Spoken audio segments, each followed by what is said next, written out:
My dad, who cheated on my terminally ill mom, wants me to help care for his love child. I was 17 the summer my mom sat me down and explained she might not have much time left.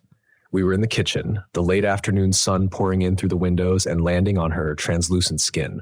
Even the walls seemed to hold their breath, as if the house itself realized how serious this conversation was. She had stage 4 ovarian cancer, and despite an onslaught of chemo, her prognosis wasn't good. She was honest about it. Mom always had been. She said she was scared that it wasn't fair, but she wanted me to know she didn't blame anyone. Certainly not me, and not even God, in whom she held a quiet but unshakable faith. I remember blinking back tears, my chest tightened with dread. Dad wasn't there. He was out of town for a work conference, or at least that's what I believed at the time. I looked at Mom's face. Tired, but still gentle, still the same person who'd tuck me in at night when I was a kid. I asked if she was going to be okay. She smiled at me, that sad, resigned smile, and said something like, "We'll try every treatment the doctors recommend, sweetie, but I need you to be strong in case things don't go as planned." I nodded, feeling the weight of adulthood crash onto my shoulders in an instant. She told me we'd keep life as normal as possible. She told me Dad was by her side, that he was doing everything to take care of her. That summer, I half expected Dad to come home in tears, telling me how we'd face this together. I waited for that moment of paternal reassurance, but it never quite arrived the way I needed it. When Dad was around, he seemed distant, restless and uneasy, like he was itching to be somewhere else. He'd step outside to take phone calls. He'd claim he was heading to the office late at night for urgent tasks. Mom never complained. Perhaps she thought he was burying himself in extra work because of the medical bills. I tried to believe that too, yet something about it made me uneasy. By the time Mom's health deteriorated so much that she needed constant supervision, I was heading into my senior year of high school. Dad told me we'd hire a home nurse, someone to manage day-to-day medical tasks. He said it would give me more time to study and focus on my future. I appreciated it, but a part of me also wanted to be the one who was there for Mom. She'd always been there for me. Yet, Dad insisted, and so we had these rotating nurses and aides who'd come by for shifts. Mom grew weaker each week, losing more hair from chemo, enduring multiple hospital stays. Her face became gaunt, her eyes dark-rimmed, but she still tried to smile whenever she saw me. I guess she was trying to protect me from the inevitable. I was so consumed by grief, both the preemptive kind, knowing I might lose her soon, and the immediate kind, watching her suffer daily, that I barely noticed Dad's odd behavior at first. Or maybe I just didn't want to see it. He'd walk into the house smelling of a heavy, unfamiliar perfume. Sometimes I'd catch him texting late into the night, screen angled away as though to hide it. On Saturdays, he'd drive off early, saying he needed to run errands, and he'd return 3 or 4 hours later. With Mom so sick, I just figured he was under enormous stress.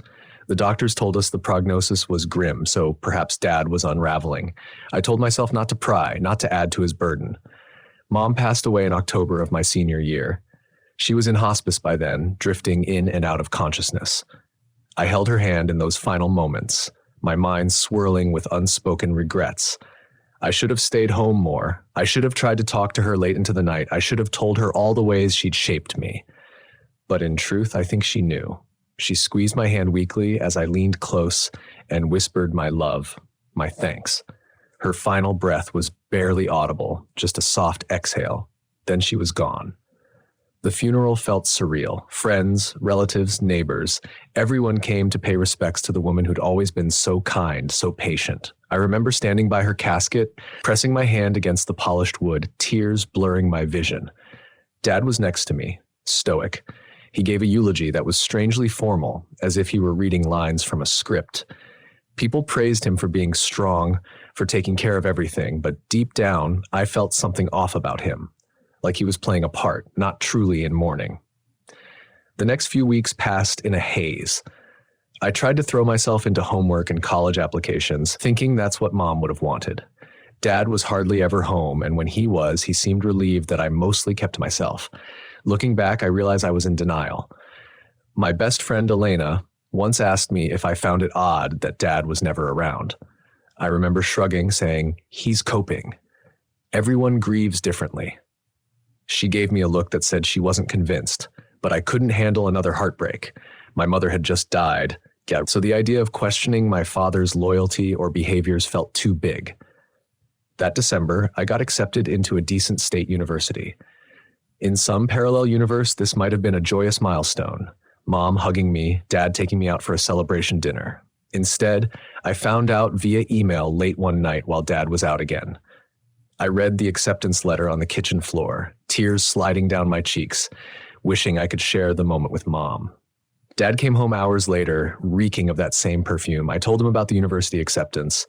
He offered a quick hug, said he was proud, then excused himself to take a shower. I went to bed feeling hollow. One cold afternoon in January, I decided to do something about Mom's old closet. Dad had mentioned donating some of her clothes, but the boxes had remained untouched in the guest bedroom for months. I wanted to pick out a few items to keep: her favorite cardigan, maybe a scarf that smelled like her. While rummaging through her things, I stumbled upon a small envelope tucked in the back of a drawer. Inside were a few receipts for hotel stays and dinners for two, none of them local. The earliest dated all the way back to the previous spring, around the time Mom first told me about her cancer. The receipts were in Dad's name. My heart hammered in my chest as I flipped through them. They weren't just random business trip records. They were weekend stays at romantic bed and breakfasts, pricey dinners for two. Something in me shattered. My father, who I believed was either traveling for work or stressing over medical bills, had been having an affair. And not just once. These receipts spanned months. I recalled how he always smelled of that heavy perfume, the late-night texts, the conferences. It was right there in my hands, tangible proof. Anger and betrayal vied for space in my chest. I felt physically ill. Mom was terminally ill, and Dad was out enjoying romantic getaways. The house felt too small, too suffocating. I put the envelope back where I found it and slammed the drawer shut, tears stinging my eyes. But I didn't confront Dad immediately. I didn't know how. Part of me was afraid, part of me was disgusted, and part of me still dreaded the confrontation. So I kept it bottled up, letting it fester. In March, about 5 months after Mom's death, Dad asked me to come to the living room for a serious talk. He wouldn't look me in the eye at first. We sat on the couch, the same couch where Mom used to read me bedtime stories when I was little. His voice was tense, like he was bracing for an impact. He said there was something he needed to tell me, and it might be hard to hear. My stomach twisted. I knew this was about his affair. I almost blurted out that I'd already discovered it, but then he dropped a bombshell I wasn't expecting. Not only had he been seeing someone else, but that woman was pregnant. Actually, she'd already had the baby. A girl, 3 months old. I remember staring at him numb. I heard the words, but they felt distant, like I was watching some soap opera. He rambled on about how things had started innocently, a friend from work, consoling him when he was depressed about Mom's condition. One thing led to another, and eventually the woman, Rebecca, discovered she was pregnant. She had the baby in December. A wave of nausea rolled through me as I realized the timeline. That baby was born a few weeks before Mom's funeral. Dad said he'd planned to tell me sooner, but was worried about how I'd react, worried it would worsen my grief. So he'd waited, apparently. I wanted to scream, to ask him how he could do this to Mom, to me, to all of us. But all that came out was, "So you cheated on Mom while she was dying?" My voice trembled, dangerously close to breaking. Dad closed his eyes, nodding, tears in his own eyes. "I was weak," he whispered. "I felt alone. I made a mistake, a terrible mistake. But the baby is innocent, you understand? She didn't ask to be brought into this world." I shot up from the couch, fury making my limbs quake. "A mistake? That's what you call it? Mom was upstairs dying and you were screwing around, fathering a child with someone else?" I'd never cursed in front of him before. The shock on his face was clear, but I was past caring. He tried to reach for my hand, but I yanked it away. I demanded to know if Mom ever found out. He claimed she never did, that he'd kept it hidden because he didn't want to cause her more pain. Part of me hoped that was true, that Mom never realized her husband was betraying her in her final days. Yet another part of me doubted it. Mom was perceptive. Maybe she suspected something but couldn't face it. The agony was overwhelming. I stormed off to my room, slamming the door. I cried until my throat was sore.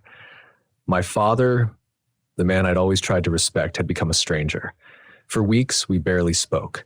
I avoided him at breakfast, left the house early for school, or feigned studying at the library so I didn't have to be near him in the evenings. He texted me a few times, apologizing, asking if we could talk. I deleted his messages. My 18th birthday came and went in awkward silence. He left a card on the kitchen table. I never opened it. I was still grappling with raw grief for Mom, and now this betrayal overshadowed everything else. I felt alone, unmoored. Elena tried to comfort me, but even she couldn't soothe the rage I felt inside. Then, one weekend in late April, Dad knocked on my door. I almost told him to go away, but something in his voice made me pause. It sounded weary, almost desperate.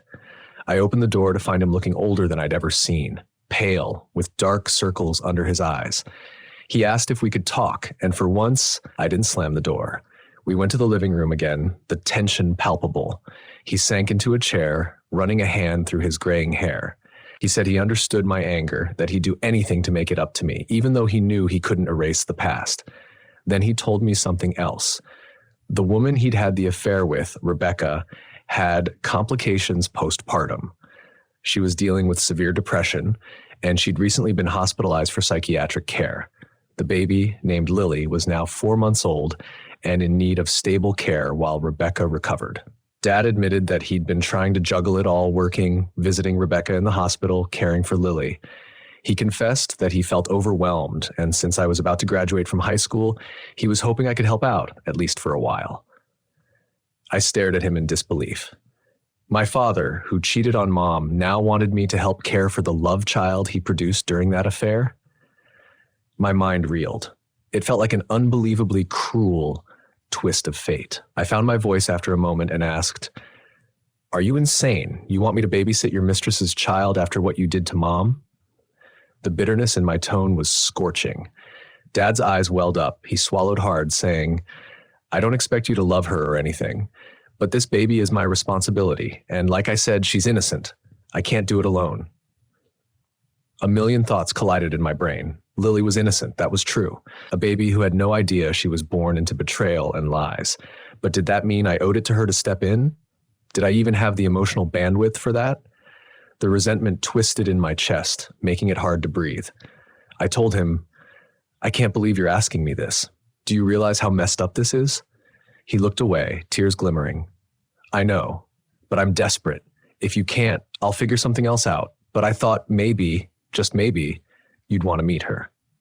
My mouth went dry. Meet her. The little half-sister I never asked for, the child who, in my eyes, symbolized Dad's ultimate betrayal of my dying mother. Part of me wanted to lash out, to say no.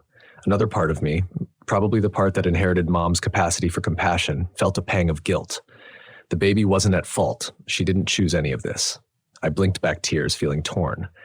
Finally, I muttered something along the lines of, "I need time to think," and stormed off again. Over the next few days, I tried to bury myself in final exams and year-end projects, but the question nagged at me constantly. Should I help? Did I owe it to an innocent child to care for her, even if it meant being near the man who'd betrayed Mom in her final months? At night, I'd lie awake, remembering the ways Mom had always been kind to people, even those who hadn't earned it. She taught me empathy was a powerful tool. If she were still here, what would she want me to do? One day after school, Alina found me in the courtyard. She asked why I was so quiet. I broke down and told her everything. She listened, eyes wide with shock, then pulled me into a tight hug. She said that I shouldn't let Dad guilt trip me, that I had a right to protect my own well-being first. She also noted that the child really was innocent, and maybe I could help in a way that honored Mom's spirit. But she emphasized that I should only do it if I genuinely wanted to, not because I felt coerced. Her support calmed me a little, but the decision still loomed large. Graduation came. I walked across the stage in my cap and gown, feeling a hollow sense of accomplishment. My mom wasn't in the audience cheering me on, and my father sat alone, giving me a small applause I barely acknowledged. I posed for a photo with Elena and some classmates, faking a half smile. After the ceremony, Dad tried to take me to dinner, but I refused. I went out with friends instead. The next day, while I was packing up some items in my bedroom, Dad knocked on the door again. I braced myself for another tense conversation, but his voice was subdued. He told me that Rebecca was out of the hospital, but her doctors recommended at least another month of outpatient therapy before she could safely care for Lily alone. He asked if I'd at least be willing to meet Lily to see if I felt any connection. Despite my anger, a spark of curiosity flickered within me. This baby was my half-sister, sharing half my genes, half my father's blood ties I couldn't deny. Cautiously, I agreed to meet her, but made no promises beyond that. Dad looked almost relieved, tears brimming in his eyes. He said he'd arrange something for that weekend. Saturday morning, I found myself sitting in the passenger seat of Dad's car, arms folded, shoulders tense as we drove to a small suburban neighborhood across town. The tension was thick enough to cut with a knife. Neither of us spoke much. We pulled up to a modest single-story house, one I assumed Dad had rented for Rebecca or was paying for somehow. I felt my stomach churn as we walked to the front door. Dad knocked softly. The woman who opened it had circles under her eyes, hair pulled up in a messy bun. She looked exhausted, frail. This had to be Rebecca. She gave a tentative smile at Dad, ignoring me at first, then stepped aside to let us in. Inside, the living room was cluttered with baby things. A car seat, a rocker, a folded-up stroller against the wall. The air smelled faintly of sour milk and laundry detergent. Rebecca introduced herself quietly, eyes lowered. She didn't look like the glamorous Miss Mistress I'd conjured in my head. She looked like a broken, weary woman.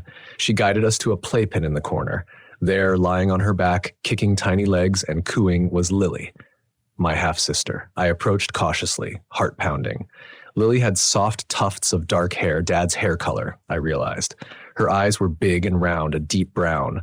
She was sucking on her fingers, staring at me in that wide-eyed baby way that sees everything yet understands nothing.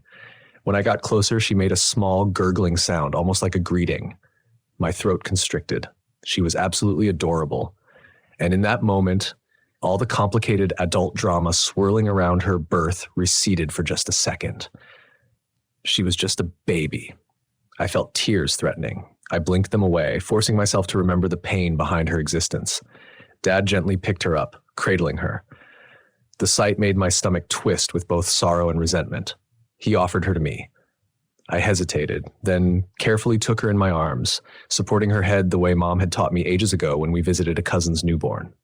Lily squirmed a little, then settled, staring up at me with curiosity. Something inside me softened, a natural, maternal, or sisterly instinct, maybe. My heart ached with conflicting emotions. This child looked so trusting, so helpless. Rebecca hovered nearby, apologizing for the mess, explaining that she wasn't fully recovered, but was trying her best. Dad asked if I wanted to hold Lily for a bit, maybe feed her a bottle. I nodded stiffly. He led me to the couch, handing me a small bottle. I fed Lily, feeling overwhelmed by the intimacy of the moment. Her tiny fingers wrapped around mine, and she looked up at me while she drank, eyes half closed in contentment. Despite everything, a wave of protectiveness washed over me. I realized I didn't blame her at all. The anger I felt was for Dad, for how he betrayed Mom. But Lily was just Lily. A baby who needed care. After that day, Dad pressed me again about helping out, maybe a few afternoons a week while he was at work. Rebecca was physically and emotionally fragile, and money was tight with all the therapy bills. He couldn't afford a full-time nanny. I was on summer break, with college not starting until the fall. Part of me wanted to refuse outright, but every time I thought of Lily's face, I felt guilty about the idea of leaving her in a precarious situation. Mom always taught me compassion, especially for those who can't help themselves. Lily had no choice in any of this. I eventually said yes, but with conditions. I wasn't doing this for Dad or for Rebecca. I was doing it because Lily was innocent and deserved a chance at a stable start in life. I also insisted that Dad pay me a fair wage. Maybe that was petty, but I needed some sense of control, and I also needed money for college. He agreed without argument, almost too eagerly. So that's how I found myself spending much of that summer commuting across town to care for a half-sister I hadn't known existed until a few months before. At first, it was awkward as hell. Rebecca and I barely spoke more than a few words. She always seemed anxious, afraid I'd judge her or lash out. I was guarded too, still grappling with the heartbreak of Mom's death and Dad's affair. But Lily was a bright spot in the midst of all that tension. She giggled when I made silly faces. She kicked excitedly when she saw me each morning. She fell asleep in my arms with a trust I wasn't sure I deserved. Gradually, I became adept at diaper changes, bottle feedings, and soothing her when she fussed. It reminded me of some maternal instincts I never thought I had at 18. Occasionally, Dad would show up to check in, bringing groceries or whatever. I kept our interactions brief, still harboring resentment. He'd try to make small talk, ask about my college plans. I'd give curt, one-word answers. He never pressed too hard, probably afraid of setting me off. Rebecca would watch us from a distance, guilt etched on her face, as if she knew exactly how much pain they'd caused me and was powerless to fix it. Around midsummer, a surprising shift occurred. One afternoon, Lily was down for a nap, and Rebecca and I were sitting in the cramped living room. She began to talk tentatively at first about her postpartum depression, how it felt like a dark cloud she couldn't escape. She confessed she never planned to break up a family, that Dad had told her he was lonely and miserable, but she hadn't realized how deep his betrayal went until after she was pregnant. By then, she felt trapped and terrified. I listened, arms folded, not sure if I believed everything she said, but I could see the genuine torment in her eyes. She apologized to me, tears filling her gaze. She said she wished she could take back the hurt she'd caused my mom, me, our family. I sat there, stunned by her rawness. In that moment, I saw a woman who was barely coping, not some seductive homewrecker. My anger loosened a fraction. Over time, I found myself sharing little bits about Mom, how wonderful she was, how I missed her. Rebecca would quietly say she understood if I hated her, and she'd never expect forgiveness. I couldn't say I forgave her, but I did start to see her as a complicated human being rather than a villain. That didn't excuse what she and Dad had done, but it made me realize the situation was more nuanced than I'd originally believed. She was just as broken and remorseful as I was angry and grieving. Meanwhile, Lily grew bigger, more active. She'd roll over, babble, reach for toys. She had an infectious laugh that somehow eased the tension in the house. I found an odd sense of peace caring for her. I told myself that in some twisted way, this was me honoring Mom's legacy of kindness. If I could love a baby who represented betrayal, maybe I was stronger than I thought. Sometimes I'd catch a glimpse of Dad in Lily's features, a dimple when she smiled or the shape of her nose, and it would sting. But then she'd look at me with those bright eyes, and the sting softened. Dad tried, in his clumsy way, to show gratitude. He offered me more money than I'd asked for. He once even tried to buy me a laptop for college. I refused, telling him I didn't want his guilt gifts. He looked hurt, but accepted my refusal.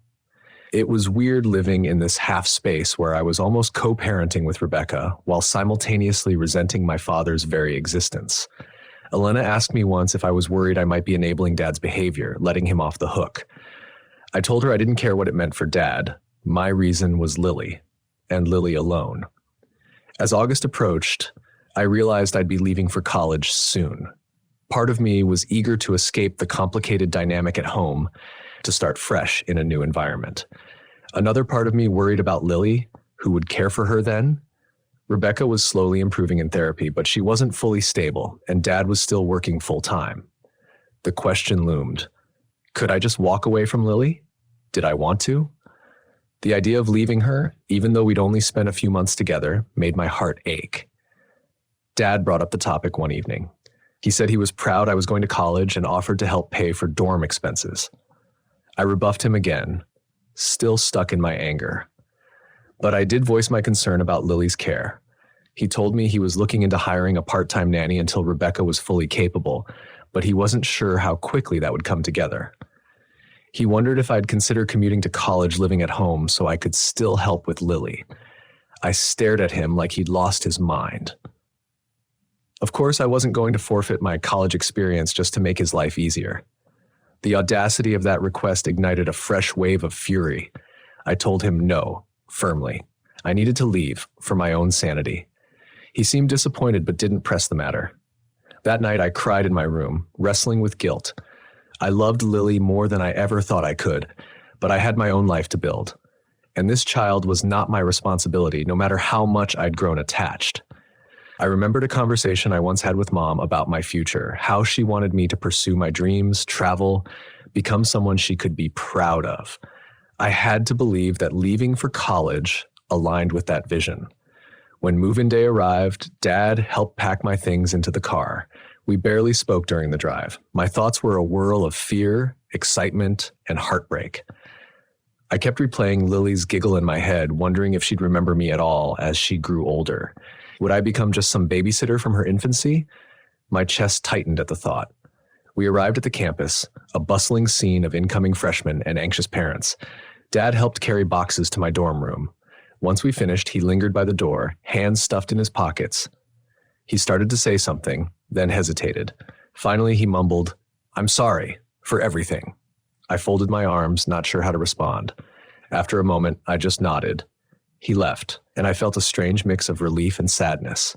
This was the first time in my life I'd be living on my own, away from the tension, away from Lily. The first few weeks of college were a whirlwind. New classes, new friends, late-night pizza runs, the exhilarating sense of independence. Yet I couldn't fully enjoy it. Part of me still carried the weight of my mother's death, my father's betrayal, and my complicated bond with Lily. I would see a baby stroller on campus tours or a professor's family photo on their desk, and my chest would tighten with longing or confusion. Sometimes I'd call Elena just to vent. She reminded me that I had the right to focus on my own life, to heal from the trauma. Dad texted me occasionally, updating me on Lily's progress. She was learning to sit up, babbling new sounds. He'd send me pictures and I'd stare at them, torn between joy at seeing her grow and the familiar surge of bitterness at the circumstances of her birth. I tried not to reply often, but sometimes I'd cave, asking how she was, making sure she was healthy. He told me Rebecca was doing better, that she was gradually resuming more of the childcare. I was relieved, though a small selfish part of me felt jealous that someone else was taking my place in Lily's daily routine. In late October, almost a year since Mom's passing, I decided on a whim to come home for a weekend visit. I hadn't planned on it initially. I wanted to avoid Dad. But the leaves were changing color, and the memory of autumn always reminded me of Mom, how she used to take me to a pumpkin patch every year. I felt an ache to see her grave, to lay flowers. So I hopped on a train Friday afternoon, not telling Dad I was coming. I arrived in town that evening, dropped my things at Elena's house, and asked if she could drive me to the cemetery. She agreed without hesitation. At Mom's grave, I knelt on the damp ground, running my fingers over her name etched in the granite. The pain of her absence was still raw. I told her everything about Dad's affair, Lily's birth, the summer I spent caring for a child who reminded me daily of Dad's betrayal. I cried, asking for her guidance, even though I knew she couldn't answer. The cemetery was quiet, save for a gentle breeze rustling the fallen leaves. I felt a slight sense of release sharing it all, as if Mom was still somehow listening. Afterward, Elena and I sat in her car. She asked if I was going to see Lily. The question hung in the air. I wasn't sure. Part of me wanted to hold her again. Another part still fumed at Dad's actions. Eventually, I decided I'd go, but only if I felt emotionally ready. The next morning, I mustered my courage and texted Dad that I was in town and wondered if I could drop by to see Lily. His reply was almost instant. An enthusiastic yes, and a request for me to come to the same modest house where Rebecca lived. I felt my stomach churn with nerves, but I went. Dad greeted me at the door, looking simultaneously anxious and excited. Rebecca was in the living room, Lily on her lap, chewing on a soft toy. The moment Lily saw me, she squealed and reached out with chubby arms. My heart melted. She was nearly 10 months old now, so much bigger than when I'd left for college. She had more hair, and her face lit up with recognition, or at least I wanted to believe she recognized me. I took her in my arms, inhaling that baby scent, tears pricking my eyes at how much she'd grown. Rebecca smiled shyly, offering me a seat. Dad hovered near, wringing his hands like he wasn't sure what to do.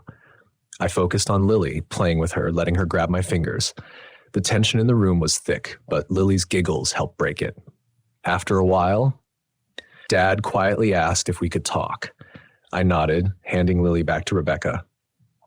We stepped outside to the small porch. He apologized again, his voice trembling. He admitted he'd been a coward, that he'd run to Rebecca to escape the watching Mom fade away. I asked him if he'd ever truly loved Mom at the end.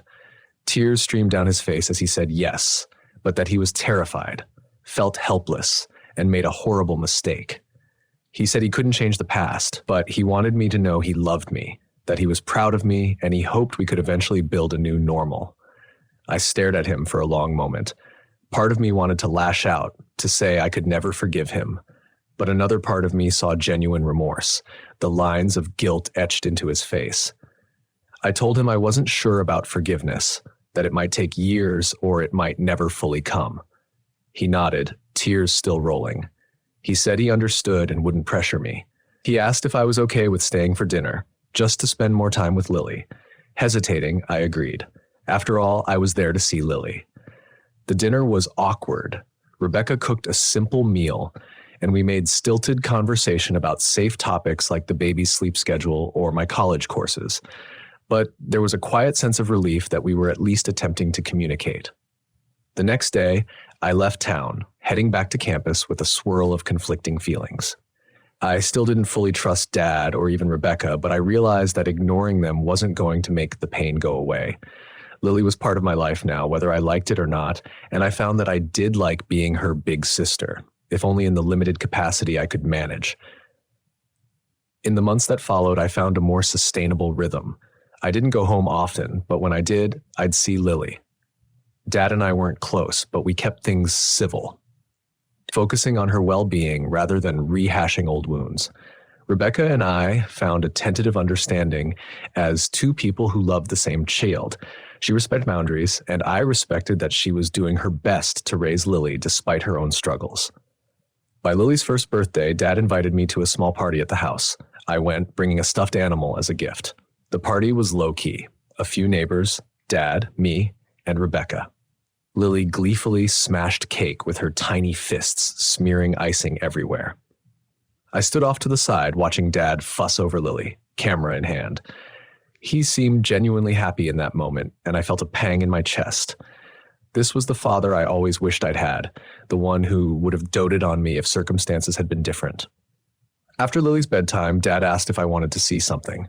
He led me to the spare bedroom, opening a box that contained keepsakes of Mom's, a few of her favorite dresses, some letters she wrote.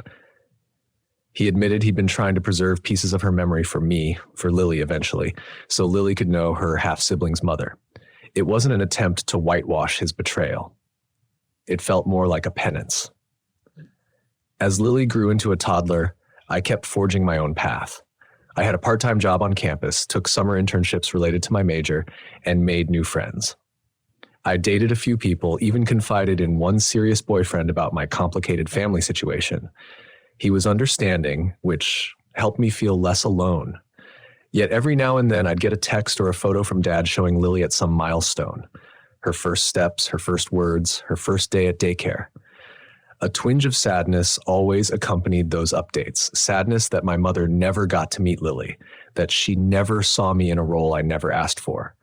Big sister to a child born out of her husband's infidelity. Sometimes, in the quiet of my dorm room, I'd talk to Mom in my head.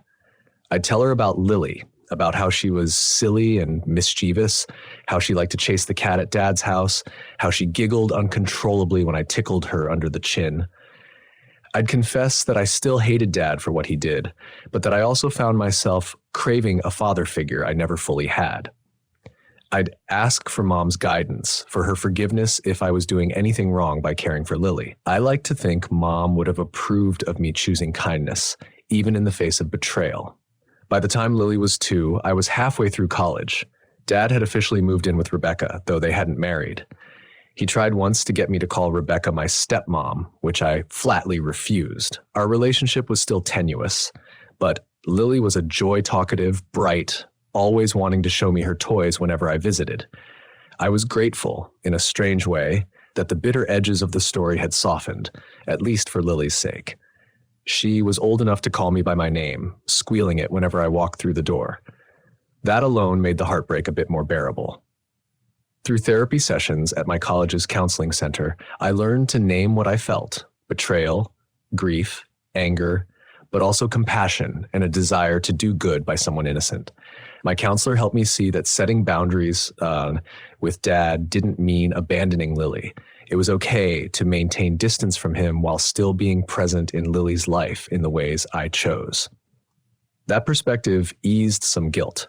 I recognized that I didn't owe Dad a father-daughter relationship, but Lily was a separate entity, someone I could love on my own terms. Sometimes people ask me about my family, curious why I never talked about my mother or father in the usual ways. I'd gloss over it, saying my mom had passed, and I had a half-sister from a complicated situation. A few close friends knew the full story, but most didn't. The older I got, the more I realized how messy families can be, and that I wasn't alone in having a painful backstory. That knowledge comforted me some. The years passed. I graduated college with honors, partly fueled by the memory of Mom's hopes for my future. Dad and Lily came to the ceremony, sitting beside Elena and her parents. I saw them out of the corner of my eye as I walked across the stage to get my diploma. Lily waved eagerly when I turned to face them. I offered a small smile, my chest tight with complicated emotions. Afterward, Dad tried to hug me, but I only allowed a brief embrace. He said he was proud. I thanked him quietly, unsure if I believed it mattered. As I entered adulthood, I got a decent job in the city, about an hour from Dad's place. I rented a small apartment, enjoyed my independence. Lily was 3 by then, chatty as ever. She'd babble about her day at preschool, how she colored pictures or learned new songs. Whenever I visited, she'd jump into my arms, my name on her lips. I found myself genuinely happy to see her, and that happiness coexisted with the sadness that she was the product of my father's cheating. Life is full of paradoxes, I guess. Dad tried to keep me more updated on Lily's milestones, inviting me to birthdays, holiday gatherings. I attended some, skipped others when it felt too emotionally draining. Over time, I noticed that I no longer seethed with rage whenever I saw him. The anger still flickered occasionally, but therapy had helped me manage it. I made it clear that forgiving him didn't mean erasing what he did. It simply meant I chose not to let that anger control my life. He seemed to accept that, though I could see regret in his eyes whenever he looked at me. Perhaps that was his burden to carry. There was a moment when Lily was about 4, after a small family get-together for Christmas. Dad pulled me aside as I was leaving, telling me again how sorry he was for everything, how he wished he'd been there for Mom in her final days. I looked at him, feeling a sharp pang. I told him that what he did was unforgivable in many ways, but that Lily didn't deserve to be punished for it. That was the best explanation for why I stayed in her life. He nodded, tears in his eyes, and said he understood. Now, as I stand on the threshold of my mid-20s, I look back on the journey with a mixture of sorrow and gratitude. My father's betrayal marked one of the darkest chapters of my life. My mother's terminal illness was already tragic enough, and layering an affair on top of that felt like a cosmic cruelty. Yet from that betrayal came Lily, an innocent child who's grown to be a light in my life. She's nearly 6 now, vibrant and curious, her giggles contagious. When she runs up to me shouting, "Big sis," and hugs me tight, I feel a warmth that transcends the pain. She asks questions about Mom sometimes, seeing pictures around Dad's house. I tell her Mom was a loving woman who would have adored her. I let her know that even though we share a father, we each carry our own memories and stories. Caring for Lily during those pivotal months after she was born felt impossible at first. It forced me to confront the worst betrayal I'd ever known.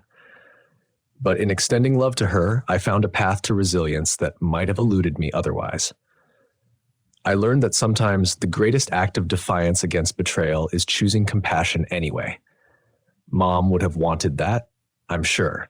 She would have wanted me to find a way to heal, to not let bitterness consume my life. My dad and I still aren't close in the traditional sense. Our relationship is more like a polite acquaintance with the occasional shared meal. I set boundaries to protect myself. But we do share a bond in caring for Lily. He respects my autonomy. I respect that he's trying to be a better father to Lily than he was to me in those final months of Mom's life. Rebecca and I have formed a cautious friendship. She never tried to replace Mom, and she's openly told me she feels remorse. She's gone out of her way to ensure Lily understands that I'm her big sister who loves her, that nothing can change that. Sometimes I dream about Mom holding Lily in her arms, rocking her to sleep, smiling at me. I wake up with tears on my pillow, wishing that could have happened in real life. But life rarely unfolds neatly, does it? We adapt to the heartbreak.